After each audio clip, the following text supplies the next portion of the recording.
Jésus m'emmène. Prions, prions, prions. Jésus m'emmène.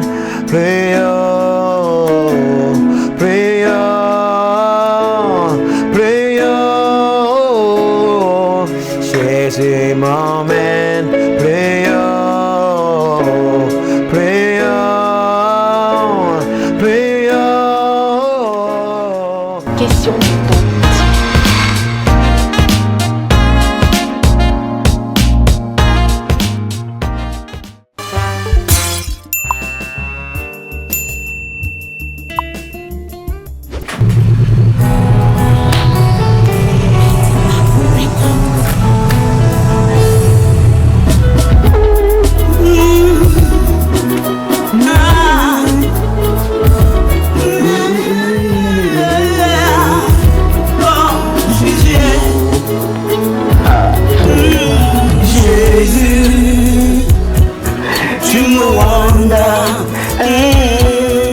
Mon Jésus, oh, tu m'emmènes. Jésus, oh, tu m'emmènes, maman.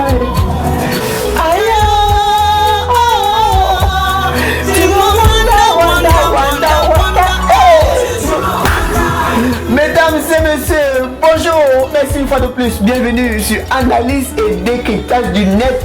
Ah, cette séquence magique, c'est inédit. C'est un ton d'originalité parce que nous recevons une grande dame, la sœur Claudine Eliane, qui est notre invitée spéciale. Vous avez écouté Maman Annie, la prophétesse de l'Éternel, qui sort une chanson, une galette musicale qui va faire fureur. C'est un chant qui est très enlevé, vous l'avez écouté comme moi. En même temps, la méditation, la louange et une certaine adoration assez profonde qui vient de très loin, qui vient certainement du roi, du Père Céleste, de Jésus-Christ. On parle de Jésus-Christ sur Rwanda. Alors, comment vous trouvez cette sonorité? Ça vous a intéressé? Je vous ai vu danser. Oui, bien évidemment, ça m'a plu. Je trouve que c'est l'expression même de la grâce de Dieu. Alléluia. De ce que Dieu est capable de faire dans la vie de ses enfants, d'une femme, d'une de ses filles qui a accepté de l'obéir en fait. Ok. Merci, c'est bien la sœur Claudine Eliane.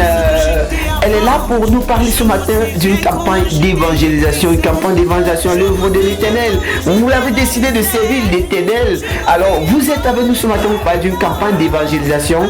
Mais avant d'entrer dans le plat de résistance, je voudrais d'abord vous faire écouter un petit bout encore de Jésus.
Jésus, tu me rends. Alors c'est la nouvelle chanson qui va certainement apporter beaucoup de bonnes choses chez les enfants de Dieu.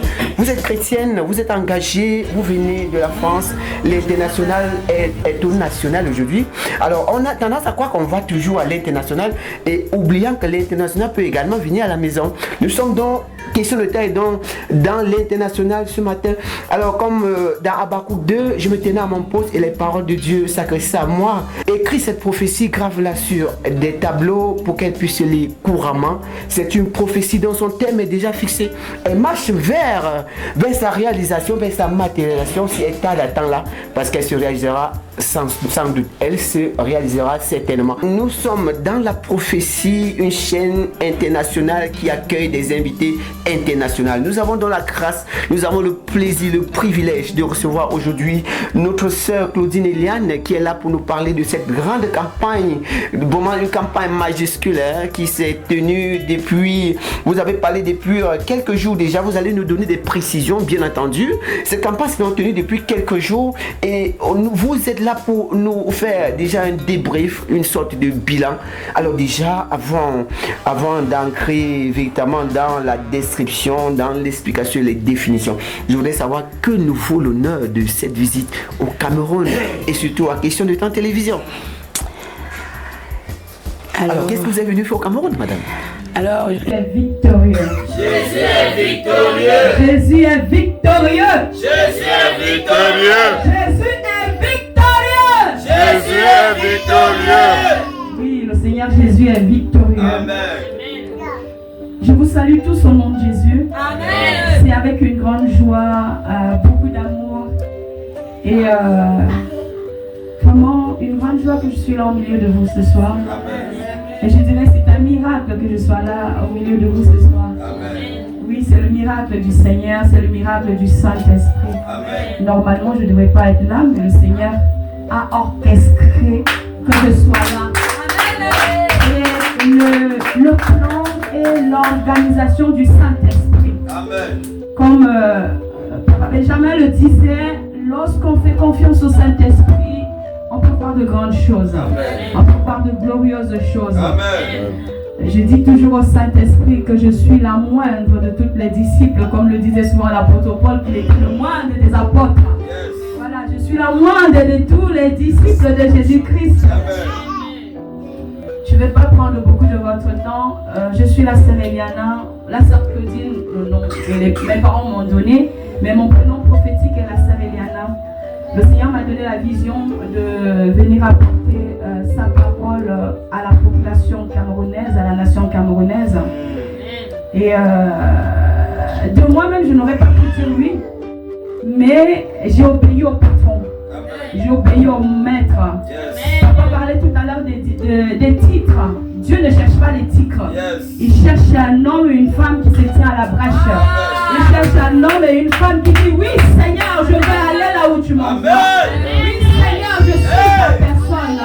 Oui Seigneur, je n'ai pas de capacité. Je n'ai pas de talent. Je suis venu au monde sans talent.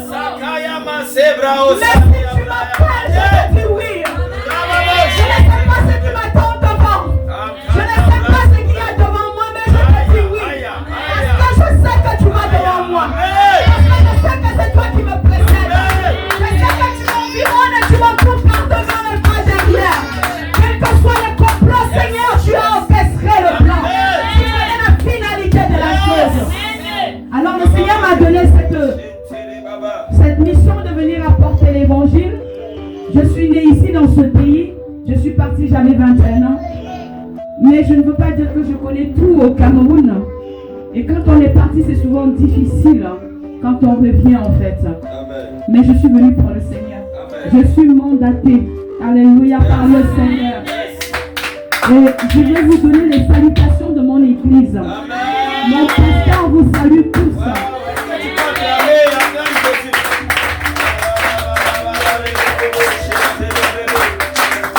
Donc ça c'est mes parents spirituels où je sers vous salue. Et vous avez aussi les salutations de mes parents adoptifs parce que j'ai une autre église qui m'a adopté quand je suis née de nouveau. Amen. Et c'est par elle que la femme de cette église, la femme pasteur de cette église, le Seigneur m'a donné la vision que je venais au Cameroun. Alléluia. Et j'ai saisi la vision. Eux aussi, toute l'église ont prié pour moi, pour m'envoyer ici. Et ils vous saluent aussi. Donc, c'est important que je souligne ces choses, que je ne suis pas venue de moi-même. J'ai l'accord et la bénédiction de mon pasteur et de toute l'église. Parce que j'ai dû pour présenter le projet déjà en secret à mon pasteur et son épouse, mais aussi qui m'a recommandé de présenter publiquement à toute l'église. Et donc, ils ont prié pour moi. Donc, les deux églises ont prié pour moi. Je suis venue déjà au Cameroun, la dernière fois c'était en 2017, où j'avais expérimenté la puissance de Dieu. J'étais païenne à l'époque. Et en retournant en France, j'ai véritablement fait la rencontre du Seigneur et j'ai accepté le Seigneur Jésus dans ma vie. C'était en 2018, je me suis fait baptiser. Et à la suite de ça, 4 ans après, le Seigneur a commencé à me parler au travers des songes où il me montrait que je venais au Cameroun, que j'évangélisais à Yaoundé particulièrement. Et je me voyais aussi aller dans le village de mon père, de ma mère, en train d'évangéliser. J'avais un mégaphone dans les visions et les songes que le Seigneur m'avait montrés. Et donc, lorsque j'ai saisi cette vision, et enfin, voilà, je ne veux pas dire que j'ai tout compris tout de suite, hein, ça a pris quand même quelques années pour que je comprenne. Et il y a quelques mois où le Seigneur vraiment a commencé à me parler d'une manière forte, c'était comme un accouchement, comme un enfantement, en me disant que c'était le temps, c'était le moment, qu'il allait pourvoir des ressources pour que je puisse venir et faire cette campagne. Et je ne savais pas trop parce que, bon, il m'arrive d'évangéliser en France, notamment en distribuant des tracts, voilà, et je n'avais jamais fait une campagne où je prends un micro pour évangéliser publiquement. Et donc j'ai demandé au Seigneur que comment cela arrivera-t-il, étant réservé. Oui, tout à fait. Bon, le Seigneur avait déjà commencé à me préparer dans mon église locale où je prêche la parole de Dieu. Voilà, je suis aussi à la louange responsable de l'équipe d'accueil. Donc il commençait déjà à me confier des responsabilités pour m'apporter de l'assurance. Et quand j'ai, en fait, vous savez, les choses de Dieu sont assez particulières, alléluia. Et donc, quand j'ai saisi la vision, j'ai dit, Seigneur, ok, j'ai compris, je vais le faire, bien que je n'ai pas d'expérience là-dedans. Et c'est à ce moment-là que le Seigneur a commencé à ouvrir des portes pour me connecter avec notamment le pasteur Benjamin. Voilà.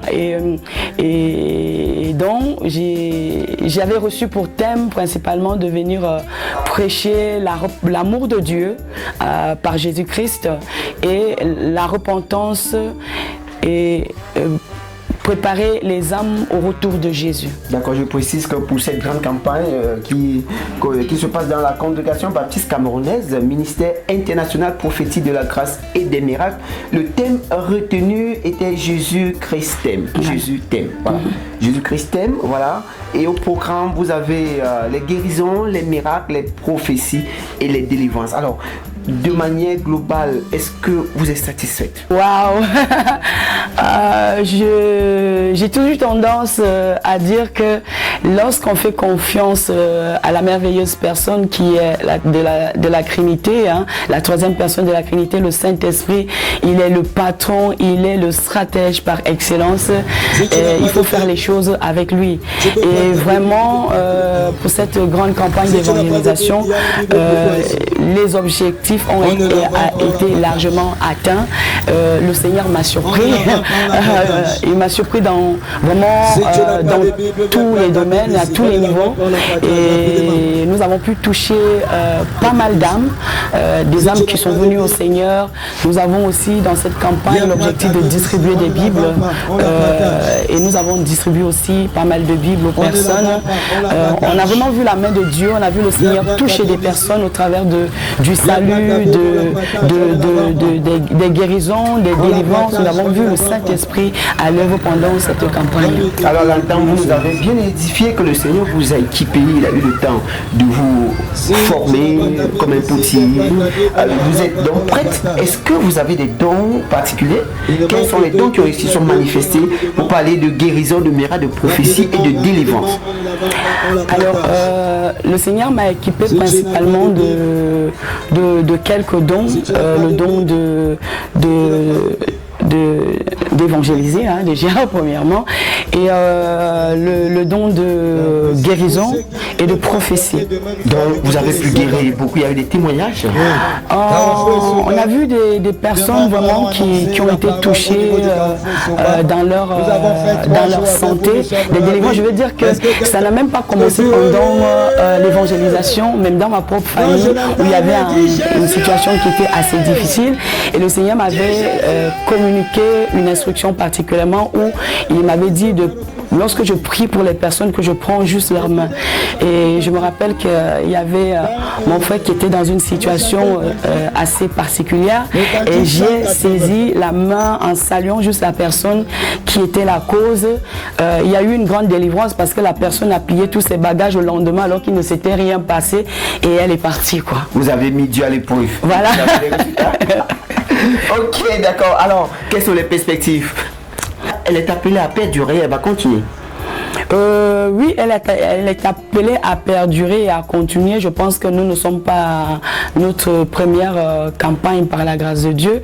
Nous avons vu le fruit de l'Esprit de Dieu, le Saint-Esprit à l'œuvre, et nous pensons que par la grâce de Dieu, nous pourrons remettre ça prochainement. Je ne peux pas dire le mois, l'année, ni le jour, mais je pense que c'est quelque chose à refaire de manière globale.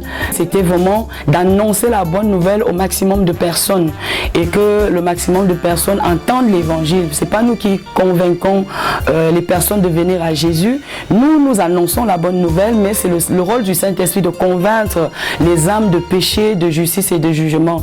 Et nous avons vu que le Saint-Esprit a pu convaincre plusieurs personnes de péché, de justice et de jugement. Nous avons principalement évangélisé au marché de l'entrée Carrière. Nous sommes restés là-bas pendant 3 jours pour vraiment fixer vraiment ce que le Seigneur avait mis dans notre cœur, et c'était vraiment extraordinaire. Nous avons vu l'évolution pendant ces 3 jours où les gens au début ils étaient un peu réservés, un peu timides, un peu observateurs. Nous avons vu que les personnes ont participé, il y a eu des conversions. Et les serpents. Amen. Bien-aimés, voilà ce que nous avons en Christ. Ma question aujourd'hui est que là où tu es assis ou assise, est-ce qu'aujourd'hui tu es en train de vivre cette parole dans ta vie? Yes. Est-ce qu'aujourd'hui cette parole elle manifeste dans ta vie? Est-ce que tu vis dans la peur, dans la terreur, dans le clambement, parce que tu as peur, éloigné de ton Dieu? Le Seigneur Jésus est mort pour toi. Amen. Il est mort pour que tu aies la vie éternelle. Amen. Dieu le Père a donné ce qu'il avait de plus cher, c'est-à-dire son fils Jésus. Nous avons aussi évangélisé au carrefour Soumanguier, où nous avons vu des personnes touchées, même les hommes en tenue qui sont venus récupérer des Bibles, des personnes qui ont accepté une expérience qui m'a vraiment beaucoup touchée, où j'ai vraiment compris, je savais que le Seigneur était avec moi, je l'ai vu à l'œuvre, mais il y a une situation qui s'est produite qui m'a vraiment touchée, où j'ai dit Seigneur, je ne vais plus douter quand tu me demandes d'aller quelque part. Il y avait un petit jeune, je sais pas, un petit enfant, je pense qu'il devait avoir peut-être 8 ans ou 9 ans, et qui au début nous ne savions pas. Pendant que j'évangélisais et que j'ai lancé l'appel pour les personnes qui voulaient venir au Seigneur, et j'ai vu cet enfant lever la main, et j'ai dit ah merci Seigneur pour cet enfant. J'étais tellement touchée, et j'ai demandé à l'enfant de ne pas partir parce que j'allais conduire tout le monde à la prière du salut. Et cet enfant est revenu vers nous et il a assisté, il a répété toutes les paroles. Et après, j'ai confié le peuple qui avait accepté le Seigneur à la grâce de Dieu. Et ensuite, maintenant, je voulais parler à l'enfant pour lui donner quelque chose à manger, lui offrir quelque chose à manger. Et je lui posais des questions, il ne me répondait pas. Et c'est ma petite nièce qui me dit, en fait, cet enfant est sourd et muet. Ok, sourd et muet. Mais comment il a fait pour entendre l'appel et lever la main? Et quand j'ai dit ne pars pas parce qu'il voulait partir, oui, tout à fait. et il est revenu vers nous et il a répété toutes les paroles. J'ai rien compris en fait, mais c'était le miracle, le prodige du Seigneur. Ensuite, et pendant que je lui posais la question, c'est ma nièce qui faisait des signes. Mais tout ce qui était de Dieu, il avait tout entendu. Bien évidemment, j'ai prié pour que le Seigneur intervienne dans sa santé pour lui accorder la guérison. Je ne veux pas dire que j'ai vu cela physiquement parce qu'on continuait, ma nièce continuait à lui parler avec des signes. Mais j'étais touchée par la puissance du Saint-Esprit, la grâce de Dieu, de ce que le Seigneur est capable de faire. Et je pense aussi que si le Seigneur a permis cela, c'est pour me dire que les morts entendront sa parole, comme le dit la parole de Dieu. Bien que cet enfant était sourd et muet, a pu entendre et confesser le salut en Jésus-Christ. Et je ne peux pas expliquer, mais c'est la puissance de Dieu. Waouh, super.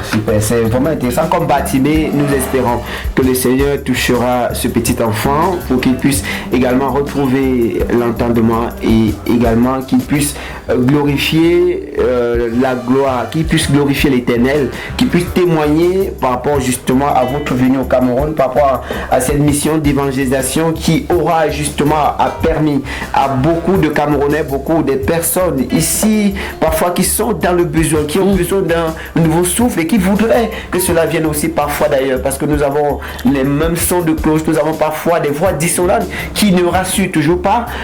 Nous, hommes de Dieu, parfois nous exagérons, ou alors nous n'avons pas la possibilité de les attirer un peu comme vous le feriez, parce que vous êtes allé, vous avez vu et vous apportez certains témoignages. Alors, madame, je voudrais également vous demander, est-ce que vous avez pu analyser les regards, la soif, cette soif, ce besoin de retourner à la source parmi tous ces yeux qui vous avez décrit à la scène de ce petit garçon. Mais est-ce que vous avez pu détecter comme ça dans les regards des Camerounais cette soif comme un peuple qui se lève enfin pour suivre l'Éternel?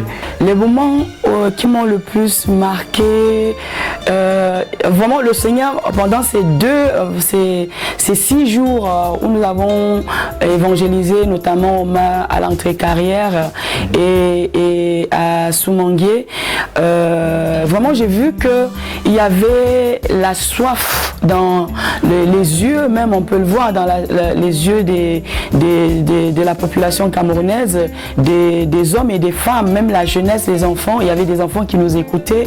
Il y a une maman qui m'a touchée qui vendait, je ne sais pas si c'était des bissap, quelque chose sur la tête, mais elle a déposé carrément sa marchandise. Elle a suivi l'évangélisation jusqu'à la fin. Et je pense qu'elle est partie aussi avec une Bible. Mais ça m'a vraiment touchée qu'elle arrête. Elle fait comme un temps de pause pour juste se nourrir de la parole de Dieu. Et elle était vraiment touchée. Nous avons aussi, j'ai eu des témoignages je sais pas comment on appelle les abayam salam, ces mamans qui vendent au marché. Le lendemain, une maman qui m'a interpellée en me disant vraiment que la veille, j'ai vraiment été touchée, visitée par le Seigneur à travers le message que tu as apporté. J'ai eu beaucoup de personnes qui m'ont interpellée en me disant que vraiment l'évangélisation les a fait du bien, qu'ils avaient vraiment besoin d'entendre cela. Et je pense aussi que non seulement que la population camerounaise a la soif de Dieu, veut connaître Dieu, mais ils sont aussi dans une espèce de réticence pour savoir si la personne qui leur parle de la part du Seigneur vit ce qu'elle prêche ou ce qu'elle annonce, parce que c'est ça le problème, que ce soit au Cameroun ou dans d'autres pays, même en Europe. Les gens ont besoin de voir les personnes qui vivent Christ, qui témoignent de Christ, mais leur vie reflète Christ. Et je pense que ce qui provoque le salut ou la véritable conversion, voilà, c'est lorsque les personnes peuvent témoigner que nous vivons ce que nous prêchons. De pouvoir dire à l'une de mes petites sœurs qui est en Suisse que je venais pour une campagne d'évangélisation.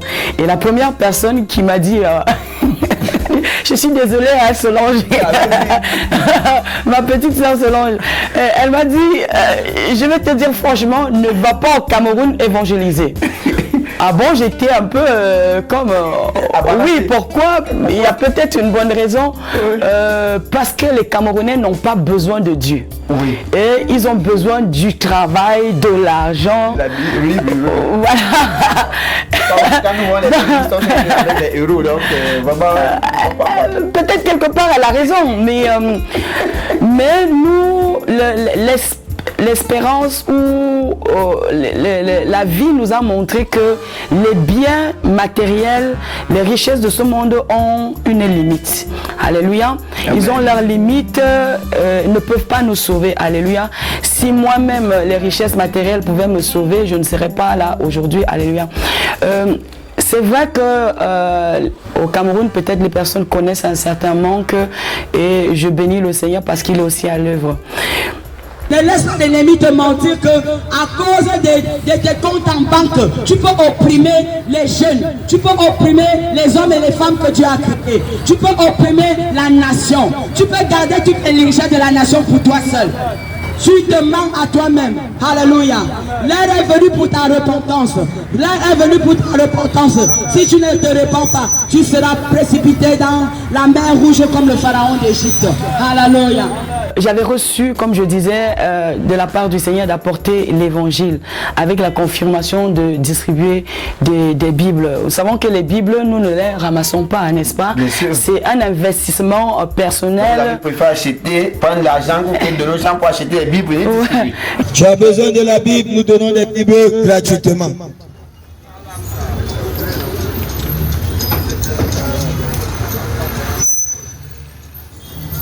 Mon pays.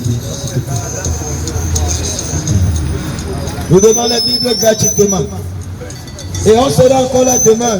C'est fini pour aujourd'hui, mais demain on sera là. Voilà, et elle est distribuée parce que la parole de Dieu est vraiment la base de toute chose en fait. Lorsque nous avons la parole de Dieu, elle est vraiment celle qui vient nourrir notre âme et qui nous donne la révélation lorsque nous acceptons le Seigneur de qui nous sommes en Christ et ce que nous avons en Christ. Alléluia. Nous servons un Dieu à qui appartient l'or et l'argent, comme la Bible nous le dit. Lorsque nous venons à Christ, Dieu se soucie d'abord de notre salut. Après, il nous demande de ne pas nous soucier du lendemain parce que le lendemain prendra soin de lui-même. Dieu s'occupe de nous. Et si Dieu peut faire ça pour moi, hein, je ne suis pas fille mais je suis fille de Dieu.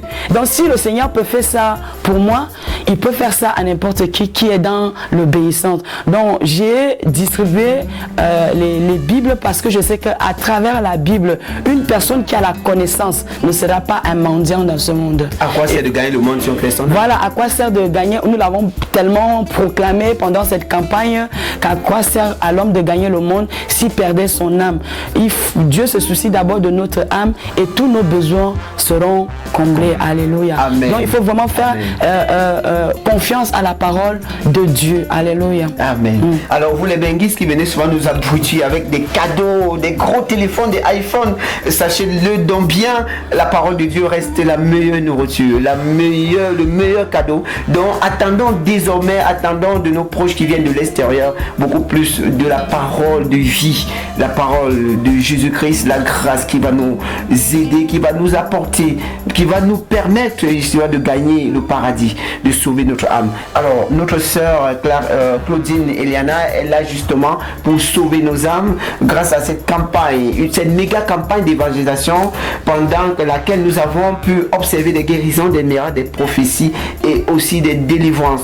Donc vous avez justement choisi de faire abriter ce projet par un homme de Dieu, un jeune Camerounais très engagé, le ministre Benjamin, qui a été votre hôte. Comment vous avez trouvé la congrégation baptiste camerounaise, ministère international prophétique de la grâce et des miracles? Comment vous avez trouvé ce ministère qui vous accueille? J'ai été vraiment touchée par la grâce que le Seigneur a déposée dans ce ministère, notamment sur son serviteur, le ministre Benjamin. Et déjà, lorsque nous sommes rentrés en contact, j'avais vraiment senti que le Seigneur était présent dans ce ministère, que la grâce de Dieu était présente et que le Saint-Esprit était, comme je disais, dans le pot. Voilà. Connecté. Quand Dieu vous équipe, vous envoie, monsieur, voilà. Connecte. Donc, c'est vraiment, il y a vraiment quelque chose du Saint-Esprit qui s'est produit lors de notre rencontre, parce que j'ai aussi prié par rapport à ça. Et lorsque je les ai vus, je l'ai vu, lui, le ministre Benjamin, même son épouse, qui sont des personnes d'un grand cœur, des personnes généreuses, des personnes qui aiment le Seigneur, qui sont engagées dans l'œuvre de Dieu. J'étais surprise, je ne m'attendais pas, et le Seigneur m'a vraiment béni à travers ce ministère. Une personne qui aime les âmes, qui porte en lui le fardeau des âmes. Alléluia. Certains ministres de Dieu portent plus le fardeau du nombre. Alléluia. Mais lui, il porte vraiment ce fardeau des âmes, d'aller dans le monde entier, de proclamer la bonne nouvelle à toute la création. C'est vraiment quelque chose qui nous a connectés et qui m'a touché, parce que c'est le même fardeau que le Seigneur a mis en moi. Et nous savons que lorsqu'une personne porte ce fardeau comme Christ lui-même le portait, notre salut, alors on peut faire des exploits avec le Seigneur. Alors, pour vous rassurer, vous pouvez également compter sur la chaîne Question de Temps Télévision, cette chaîne dédiée à la gloire de l'Éternel, cette chaîne chrétienne qui est en devenir, qui évolue et qui va se positionner au firmament, qui va tutoyer les plus grandes, parce que c'est une chaîne qui a été décidée par l'Éternel lui-même. Alors, nous allons vous dire au revoir et vous remercier d'être passé sur ce plateau. C'est toujours une joie profonde de recevoir des envoyés du Seigneur, parce que c'est un témoignage. L'Éternel vous a préparé, vous a conduit, il vous a mené sur cette terre où vous trouverez certainement des hommes pour recevoir. Je pense ainsi au ministre Benjamin et toute sa communauté, justement, aux fidèles de cette assemblée également, qui doivent garder des souvenirs mémorables de vos passages ici. Nous espérons qu'on reviendra très vite, parce que nous vous attendons. Ce plateau est là pour vous. Vous êtes sur une terre bénite, une terre de l'Éternel. Sentez-vous chez vous, sentez-vous aimé, acceptez également, parce que nous sommes tous pour la même mission, pour la gloire de l'Éternel. Mais maman, vous êtes une maman aussi, vous avez grand cœur, vous êtes une sœur, une fierté camerounaise à l'international. Vous avez permis de nous connecter justement au national. Nous vous disons tout simplement merci d'être passé. Peut-être un dernier mot, des souhaits, des salutations, des remerciements. Amen. Je vais juste déjà remercier le Seigneur pour cette chaîne qui est engagée dans l'œuvre de Dieu, et remercier le Seigneur pour votre vie, pour vos vies, et vraiment dire aux personnes qui me suivent, qu'ils soient chrétiens ou païens, qui ne sont pas encore engagés avec le Seigneur. Faites le choix de vous engager avec le Seigneur. Faites le choix de faire la paix avec le Seigneur. Faites le choix de devenir disciples de Jésus-Christ, car c'est en Christ que nous avons tout. Les expériences de la vie nous ont montré que si les biens matériels procuraient le bonheur ou la vie éternelle, nous n'aurons pas tous ces grands stars qui ont des villas, parfois des avions privés, des jets privés, qui se suicident. Voilà, ma question est toujours comment quelqu'un qui peut avoir autant de richesses peut mettre fin à sa vie. Donc nous voyons que la chose que nous devons avoir dans notre vie, le bien le plus précieux, le trésor que nous devons avoir dans notre vie, c'est Jésus-Christ. C'est lui le trésor du ciel qui s'est dépouillé de sa gloire pour venir vivre en l'homme, malgré sa condition, et pour que de pauvres que nous étions, que nous puissions connaître sa richesse, alléluia, que nous puissions jouir de sa richesse, alléluia. Et cette richesse, elle est premièrement spirituelle, alléluia.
comment je t'ai méprisé.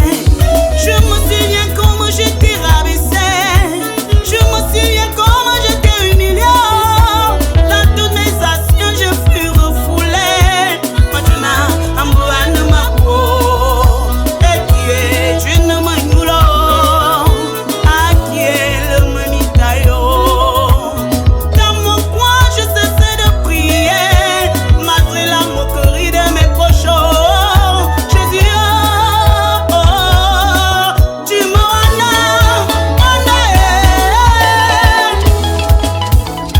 le révérend apôtre Jacob Emmanuel, sois béni mon Père. Grâce ici, l'étoile montante. Ils ont décidé que rien de bon ne pouvait sortir de moi entier.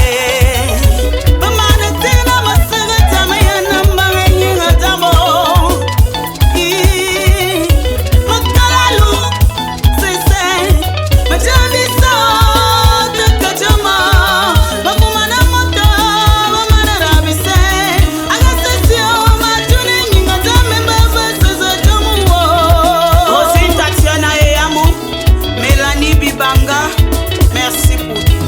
J'étais dans son moulin, il me préparait, il me fabriquait pour sa gloire. Il a disposé toutes choses pour mon bien, je ne savais pas. Il a démantelé toute organisation de sorcellerie dans ma vie. Il a paralysé toute force d'opposition contre ma destinée. Il donne notre à la faveur et la grâce d'être mes serviteurs de tous les jours. Je suis à Sacha, plus besoin de m'inquiéter. Il protège mes intérêts. Et ceux qui m'ont rabaissé sont aujourd'hui témoins de sa gloire dans ma vie. Oh, Jésus, oh, oh, tu m'as wanda. Tu n'as pas fini de me dépasser. Tu n'as pas fini de me surprendre. Tu n'as pas fini de m'éblouir. Tu n'as pas fini de me donner ce que tu vas encore donner dans ma vie. C'est cela même qui va davantage m'élever. Et c'est pourquoi moi je chante avec fierté, parce que je sais